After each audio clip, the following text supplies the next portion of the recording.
Hi, this is Bob Costas, and you're listening to the ML Sports Platter. The ML Sports Platter back with you all over the platforms you know. Spotify, Google, Apple, Stitcher, Deezer. Download, subscribe, leave feedback, and a 5-star review. You know how it goes. Find that icon on your smartphone device, whatever you may have. If it's an Apple phone, for example, you can grab the purple podcast button and hit it. Go to the search area, type in ML Sports Platter, subscribe, leave feedback, and a 5-star review. That stuff helps an awful, awful lot. And of course, you can hit me on Twitter at Mike L. Sports, the ML Sports Platter, part of the Brawl Network, at Network Brawl on Twitter. Go get all the shows on all the teams.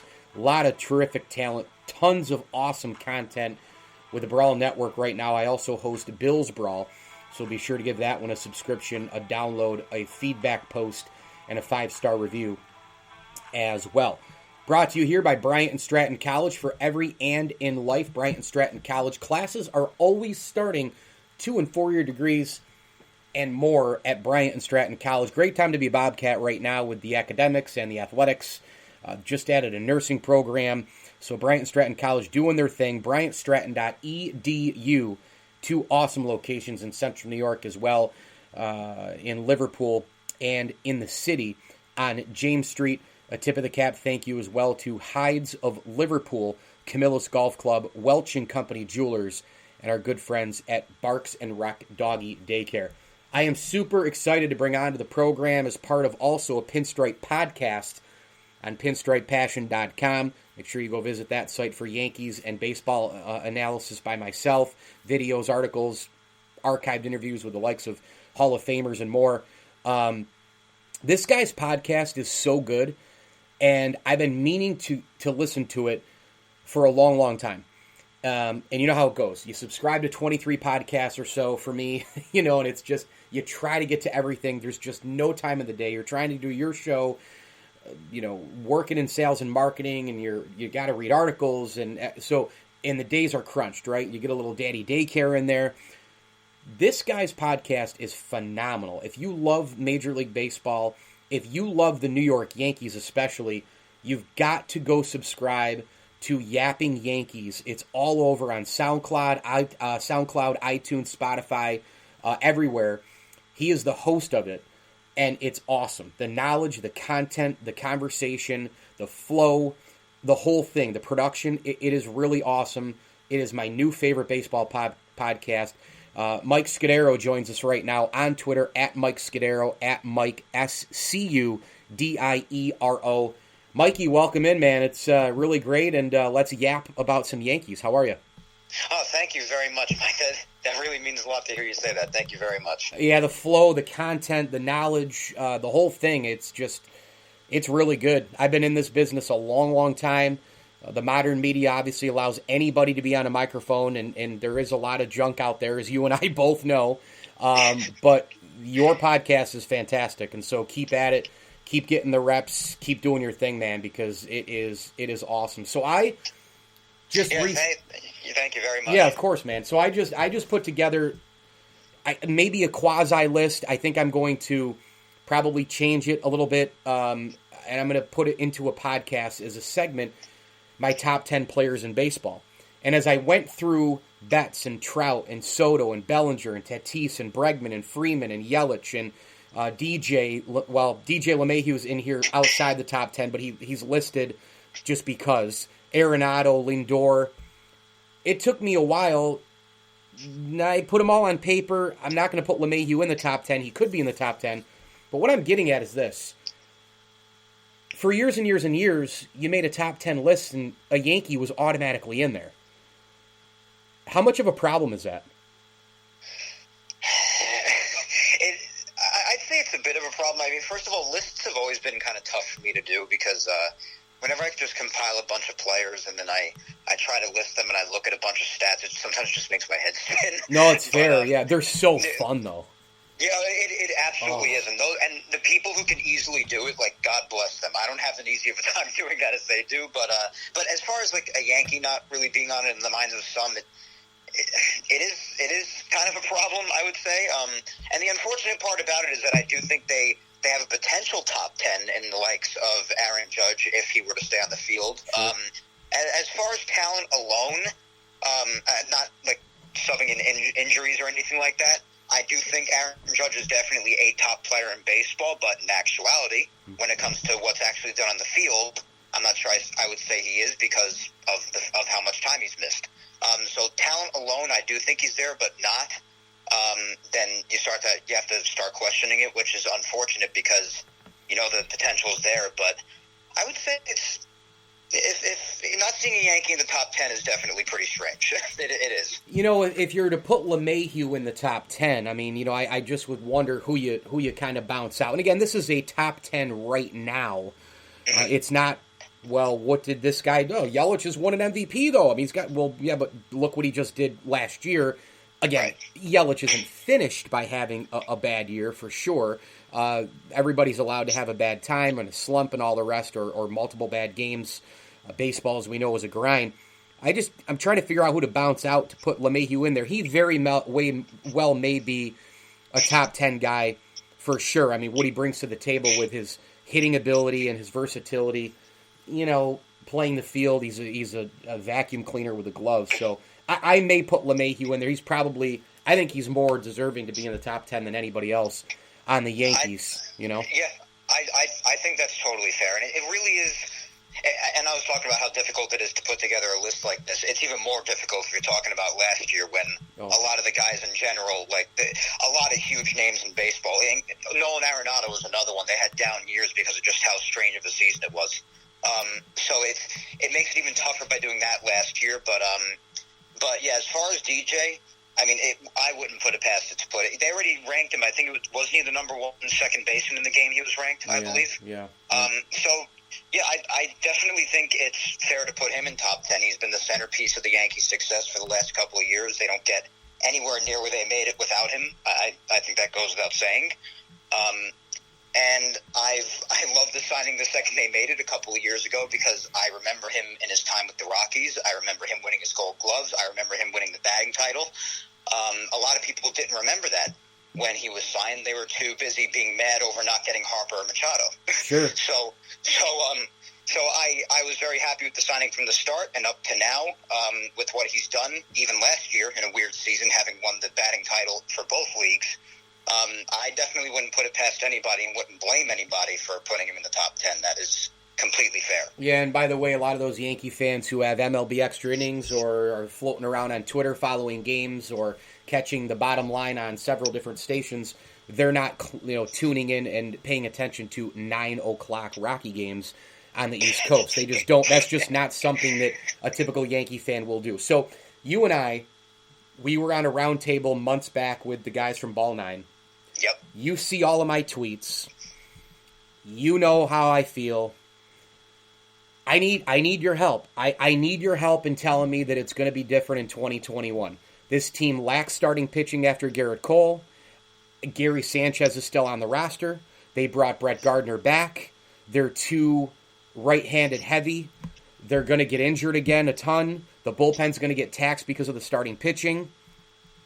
How is this going to be different than any other year the last few, Mike? Help me. Well, at least as far as Corey Kluber's concerned, I'm your man to talk you into this. Because I actually just put out a tweet about an hour ago, or maybe even a little less, because he pitched 2 perfect innings tonight. And yes, sure. I'm fully getting overhyped over 2 spring training innings. Guilty. But ever since the Kluber signing, I have been very on board with it. Obviously, I know the little amount he's pitched the last couple of years. I'm not oblivious to that. And that obviously attaches a risk. There's a risk attached to Taillon because he missed all of last year because of Tommy John. But both, I think, I would say more so Taillon because he's much younger than Kluber is, but I think they both have unbelievable upside. Taillon because of his age and his newly repaired elbow, and Kluber because of his prior talent and what he did for the better part of 5 to 6 years being a top arm in baseball. And with the confidence of having somebody like Eric Cressy heading up the Yankees injury, health, and performance staff, having rehabbed Kluber directly, I'm willing to buy into Cressy's word with that and how much he's respected in the industry. They've spoken about that ad nauseum on Yankee broadcasts, on talk shows with people in the Yankees organization and just in the injury field overall. Eric Cressey, everybody talks about him. So I'm buying into his word on this a lot, and I'm hoping he doesn't let me down, because I really am like a huge Corey Kluber hype man this year. And on Twitter, I did put out a tweet saying that I am establishing myself as Corey Kluber's main hype man this year. So I am expecting him to do awesome things this year. I'm not expecting the 200-inning Corey Kluber of the past, the workhorse, because after not pitching much for the last 2 years, that's just not very realistic. So I'd be fine if he were around 150 innings, which is probably what we should expect. Probably give or take the same thing from Taillon, who displayed his really good arsenal the other day. Again, I know it's just the beginning of spring training, but better than nothing. We see his breaking stuff. We see his fastball with Kluber. And they both did a very nice job. I think this is just the beginning. They'll obviously have their tough starts. Everybody does. But I believe in them a lot to help out the starting rotation. I'm feeling really good about the statements that Severino has made about how great his arm feels with the throwing he's done, and the fact that he's expected to take a mound within the next week and a half or two already. That's very good to me. I definitely wouldn't rush him back, especially if the Yankees have a very good first half. There's just not a need to. You don't want to risk another injury after Tommy John. So if those work out, and I know to a lot of people, and understandably so, those are big ifs, but if they work out, that's a killer 1 through 4. If they stay to the 150 innings or so, in Kluber and Taillon's case, and just go out there and give the Yankees quality starts. They don't even have to pitch like near perfect games or anything. Just go out there and have quality starts, and they'll be fine with Garrett Cole leading the way, Severino coming back eventually, and even without Severino coming back, the Yankees have depth. They have Montgomery, they have Davy Garcia. Although I know a lot of people don't like it, they have Domingo Germán. They have another guy who I haven't really been a fan of much, in Michael King. I think he's still probably give or take a year away from being truly ready. I'm just not really feeling him yet, but they have plenty of depth. Clark Schmidt, who's dealing with his injury right now, which is a shout out to your injury comment before. Yeah. But so the starting rotation with the depth, I'm feeling good with that. The bullpen, I really love the signing of Darren O'Day. I loved that when that was announced. Really quality right-handed submarine arm out of the bullpen. Been around a while, pitched in both leagues. Really like him. Justin Wilson, loved him when he was on the Yankees in 2015. He was a workhorse out of the pen that year. I think he'll be basically the same this year. He's had a really nice last couple of years with the Mets. And in the lineup is going to be the same story of what it's been the last few years. If everybody stays healthy, right-handed heavy or not, they're going to do a lot of damage. If they get injured, it's probably going to be a rough time. I have a tougher time believing in the health of the lineup than I do in Kluber and Taillon, for example, because the last few years have just been it's been difficult on them, on guys like Stanton, on guys like Judge.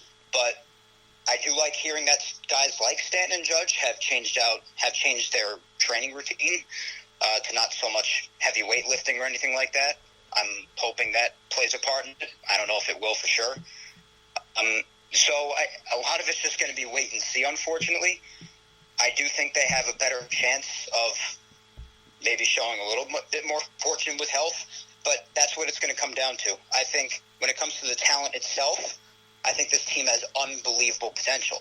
They're going to have to stay healthy, though, because if they have a lot of injuries, and I said this on my show as well, they're going, especially the starting rotation, they're going to get exposed. So it all comes down to health, like it has been the last 4 years. Nothing's changed in that department. So if this team stays healthy, expect awesome things. If they don't, it's going to be ugly. That's basically my prognosis, more or less. They gave a boatload of money to Garrett Cole. I was fine with it. That was the what we thought, missing link to the team, to get them over the top. Not going out, whatever reason, getting Verlander, going out and signing, maybe a 3-2 type of guy who could maybe be an ace and a Patrick Corbin, going out and getting other guys the last few years at the trade market. They get Cole, and now the rest of the staff is kind of a question mark. Part of the reason why it's a question mark, and this is one of, literally, Mike, this is one of the most difficult things to figure out in sports for me. The New York Yankees, with their resources, with the international connections, with the scouting and development, with all the analytical BS, which we'll touch on later again, they cannot develop, that's the word, develop a starting pitcher. Now, Davy Garcia could be that guy.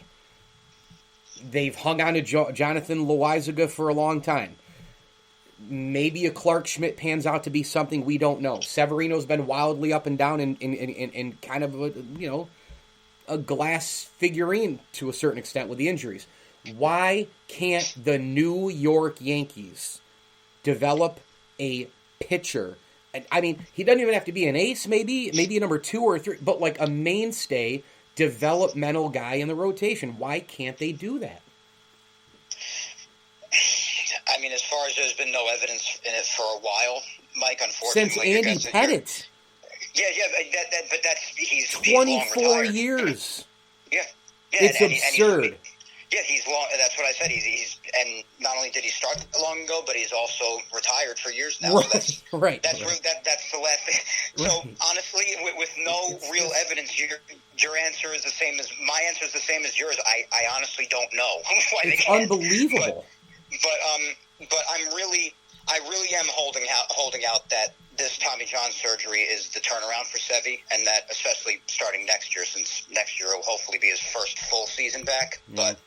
But I'm really hoping this is like a brand new elbow per se, that this is like the big time turnaround for Severino, and he can really be that 1A to Garrett Cole.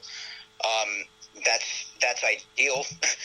I'm really pulling for Davy Garcia too, although he is inevitably still a bit of a question mark despite his unbelievable pitching last year. But last year was in a 60-game season. How is he going to do in a 162-game season? That's why he's a bit of a question mark. You haven't seen him pitch in a real, full, traditional 162-game season yet. So, but I believe in Davey a lot. I believe in his poise, his ability. I love the way his pitches move. I love the kid.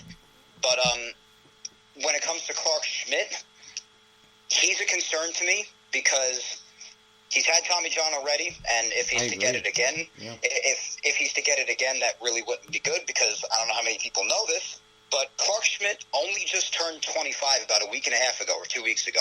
He's young, and he's had a lot of crap happen to his arm already. So he's a bit of a red flag for me right now, although I hope that this extensor strain, I think it is, I hope this extensor strain that he has right now is, like, after this is done, then he's good. I hope so. But if he has to get Tommy John again, the second time, the first time he got it coming out of college, if he gets it again,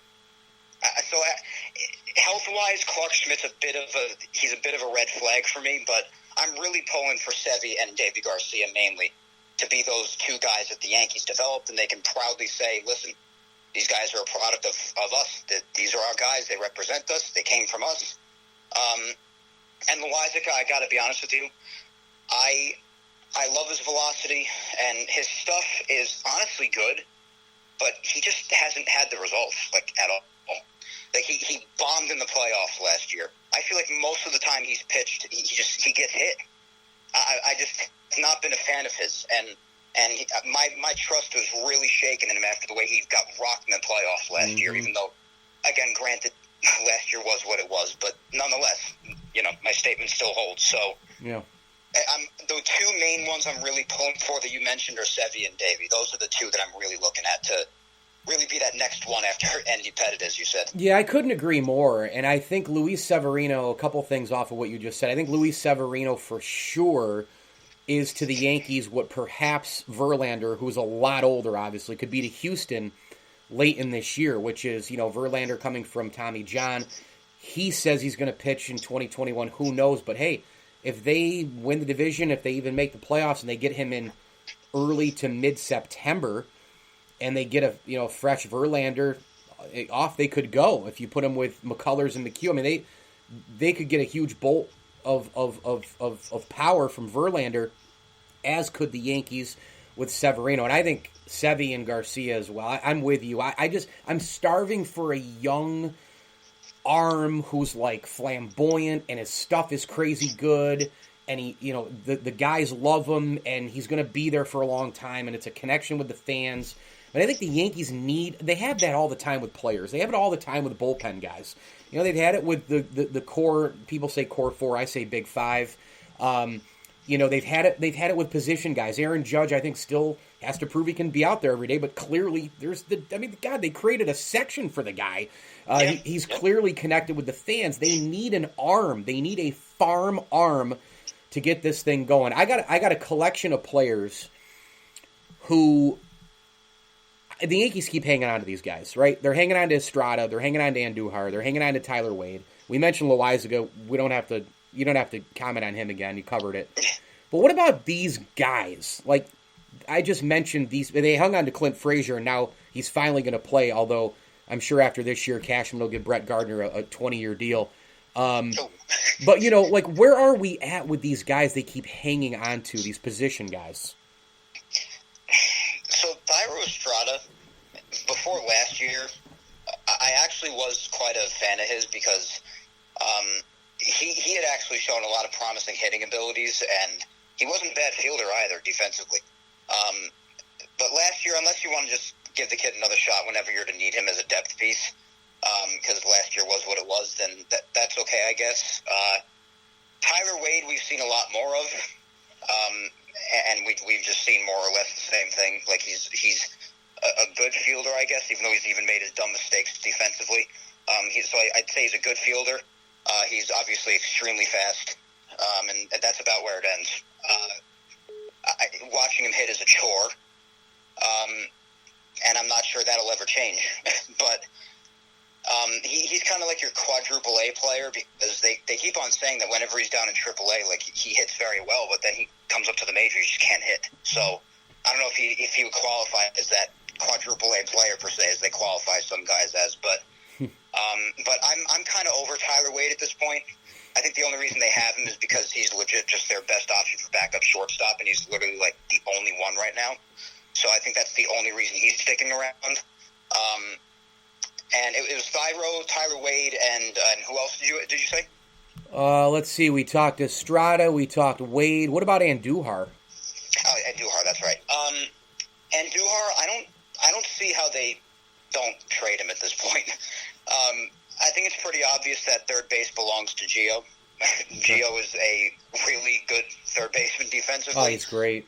And he's just sensational. I'll never forget that diving play, and he threw it from his butt in the playoffs. That sent me into a tizzy. That was as good, by the way. Not to interrupt, but I want to mention that was as good a play that I've seen at third base in my life. Yeah, he's insane. This guy that they expected nothing out of, that they made a nothing move with Toronto for. It's unbelievable. I can't stand Cashman, but that was a good one by him. That was, Yeah. I give him credit where credit's due, Mike. I do. And that is one. But my God, that play was like. I mean, I'm 41 years old, right? And so I've seen Boggs, and I've seen great fielders, Sandberg. I've seen Guerrero and Ichiro, and on it goes. Great catchers in my lifetime. At third baseman, people talk to me about Nettles and Brooks Robinson, and I'm like, I saw that play, Mike, and I was like, dude, that Gio, that's as good as any play at third. Adrian Beltre, I mean, that's as good as any play I've seen at third base in my life. It was insane. He's an insane defender. It's unbelievable how the Yankees got him. Cashman, like anybody, has his hits and misses, but there are certain hits that Cashman has that are hits, and Gio was a hit. Yeah. like that was like a to Mars. So was DJ. So, but as far as Andujar, the story about him is pretty wild because when you think about it, the Yankees went into the 2018 season with Brendan Drury as their third baseman, and he got immediately injured, which then had Andujar come in, and you never saw Drury again because Andujar was, while he was still having a rough time fielding back then, he did so great, and a lot will argue, including myself, he was robbed of the Rookie of the Year award. Agreed. And you never saw Drury again. Yep. And then the next year comes around, and Andujar gets hurt. And then Gio comes in, and Andujar misses the whole year with the exception of the first couple of weeks, and then you never see Andujar third again. So in a couple of years, the Yankees started out with 2 years in a row. Started out with one third baseman, and then ended up having another that ended up being a sensational hit. And now, ever since then, Gio has really stamped himself as a third baseman because even in a season like last year, I'm pretty sure he proved that he was not a fluke in 2019. So as far as Andujar is concerned, between showing the videos of him practicing at spring training and still missing routine grounders, and I will be as supportive as anybody when it comes to not giving up on young players. I really believe in that, and that's why I've stuck by Glaber's defense so much this offseason. Mm-hmm. I've been a sharp Glaber will improve at short defensively kind of guy. I've been a big supporter of that. But that's because Glaber was unbelievably and unusually out of shape in a strange season like last year. And before that, whenever he had his occasional games at shortstop, but more games at second, he was good. He wasn't great or terrible. He was good. But last year was just, it was clear that Glaber was not himself last year. He got hurt. He was out of shape. The Yankees themselves said this. So that's why I believe in him, and I believe he has much more potential. And Duhar, I think after like the last 2 years where he's barely played, and he still shows a lot of struggles at defensively, and I'm sure he still has pretty good hitting abilities, but with being as much of a liability with the glove as possible as he is, and not really having a place in the team anymore, as long as like guys like Gio are healthy and the outfield is plugged up because they're trying him out there too. Like, where are you going to put him? And I'm not sure he has much trade value at all right now, but because he hasn't really shown anything great since 2018, really. But I don't see how they don't trade him at this point, because there's no spot for him. Clint Frazier's taken over and left, as we said, and he deserves it. And Gio has established himself as the third baseman. So as far as the three of them, Estrada, they might just want to get another couple of looks at, see what he's made of. Tyler Wade, I think he's only around because he is the only backup shortstop they have, but I'm over him for a long time now. And Duhar, eventually, unless they just want to keep him around for depth, fine, but otherwise, I don't know where he fits it, and I think it's a shocker if they don't trade him at some point. It just seems like one of the things, the criticisms that doesn't get talked about enough about Cashman is that, like, the old, and I'm not saying you have to win every move and win every year, and I'm not saying any of that stuff, but I feel like I have to keep saying that before I make a point, because you know how fans are. They go nuts over things that are true, but they don't want to believe them. Bob Watson, Gene Michael, Cashman when he took over late 90s, making crazy great moves. I mean, he had balls to trade David Wells out of New York, man. I mean, that's a fan favorite. And he traded him and Homer Bush for Roger Clemens to get better, and the Yankees kept the dynasty going, and they were better with those teams. I mean, he made those kind of moves. He made the Eric Milton for Chuck Knobloch move. He's made crazy great. He pulled, a rabbit out of his butt and got Dave Justice. I mean, for Jake Westbrook. And so he's done those types of things. But fast forward 20 years, I feel like whether it's Estrada or Andujar or Wade or Loaizaga or whoever, like, he doesn't know the ceiling of players. Like, and I don't know if that's because there's an overabundance of analytics. I don't know if there's some other reason, but it just seems like he doesn't know when to give a player up, and they just keep everybody, and it's like, oh, well, if we keep 9 guys and 1 guy works out, cool.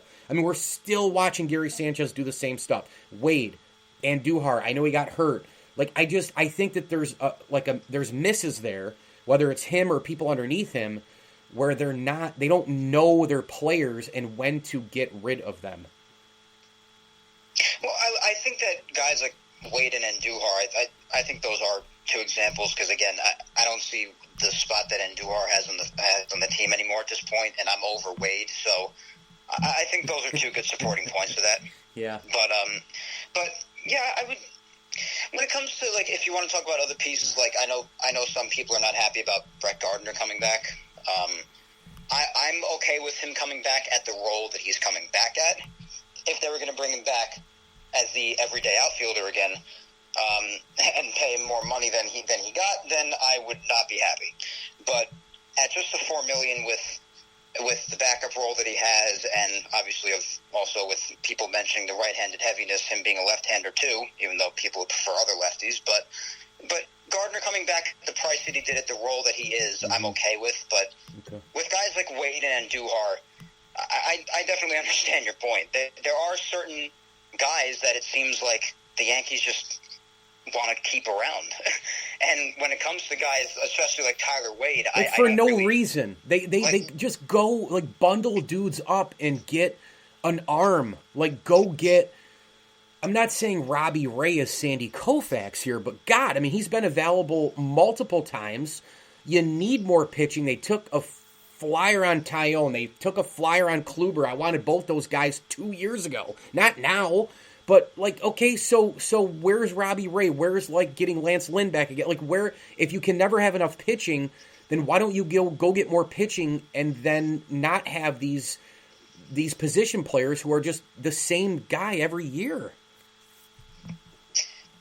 When it comes to guys like Wade, I don't have an answer for you, because when it comes to guys like that, I agree. But I think it just might be a factor of also just, if you package these certain guys together, just other teams might not see the worth, and they just might not do the trade. And it was also a discussion where some fans were feeling like other teams also drive up the asking price. Oh, there it the is. Yankees. Yep, good point. Yep. So, some other fans also mentioned that, some other teams expect more of a package out of the Yankees than they do other organizations, and that could very well be true, because who the hell wants to help the Yankees out? Oh, it goes back to Curt Schilling. I mean, it goes back to all those deals that have been made in the past. There's no question. I was actually just going to bring that up too, but you covered it. But that is true. The Yankees are for some reason or another, they get asked more about. It's like, oh, hey, you want this guy? Cool, yeah, Glaber every time. Glaber. No, yeah, that was the whole Luis Castillo craze a couple of months ago. So so it's tough, because especially when it comes to trades, some other teams might be like, yeah, we don't see the worth in those guys. Sorry. Mm-hmm. Like, I'm sure there have been a lot of people a lot of teams that we haven't even heard of publicly that Cashman got on the phone with, and he probably included guys like a Tyler Wade or an Andujar maybe in a trade package, and the other team just didn't care. Yeah, no doubt. So it could be a variety of different reasons. I don't have a certain one for you, but it is frustrating when you see certain guys who you know what they are, especially guys like Wade, but they keep them around. It can be frustrating.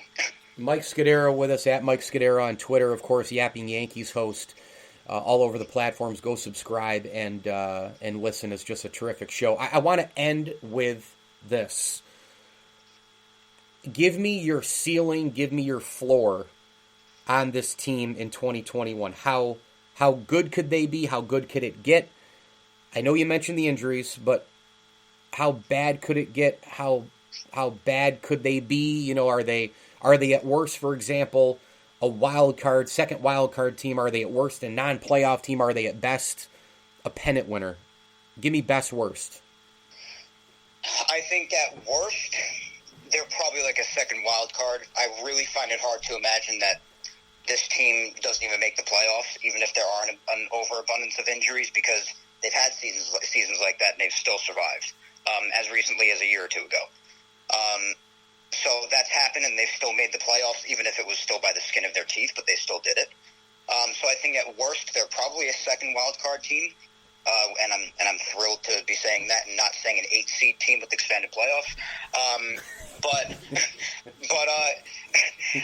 as far as at their best, I really don't see why the Yankees shouldn't win the pennant this year, especially if they're at full health for at least most of the season. And the AL is down. Yeah, way exactly. down. Yeah, exactly. Way down. I really don't see a reason why they shouldn't win a pennant, especially if you got guys like Judge and Stanton playing at least 140 games apiece. If Kluber and Tyone make it through their seasons throwing 150 innings apiece, if the bullpen performs to par, if everything works out, there's no reason why this team can't even make it past the most threatening team in the American League, which I probably consider to be the White Sox, and then it just falls off from there, if you ask me. So I don't see a reason why they don't at least win a pennant. Going into the World Series, that's another story, because you're probably going to run into the powerhouse of the Dodgers, probably, who I'm probably going to end up predicting that they repeat, which we Haven't seen a repeat in quite some time. 20 years. The Yankees dynasty. 2000 exactly. Yankees, So, yep. there you go. So that's a very tough thing to predict because of how long it's been since that happened. But it's very possible. But I definitely think the Yankees have no excuse, especially if at full health, to not at least win the AL pennant. They have to. It would just be embarrassing if they don't. Houston is not what they were even a couple of years ago, because they've lost guys like Verlander for this year, and they've lost Springer. They've had their losses. I still think they'll be respectable, but I'm not as afraid as I was of them in 2019 per se. They don't have Morton anymore either. That's another one. Yep. So, and in the AL East, I think the Rays will still be respectable. I think the Blue Jays lineup is going to be a problem more than anything. I'm not really scared of their pitching much. But I think they should win the division. And again, the White Sox at that point are probably the team I fear the most, but they should still be able to beat them. So they really should win the pennant this year. If they collapse with injuries, it's going to be frustrating, but I still do think they can get in with a second wild card. If they're at near full health, I think it's doubtful they're at full health throughout the whole season because injuries just happen.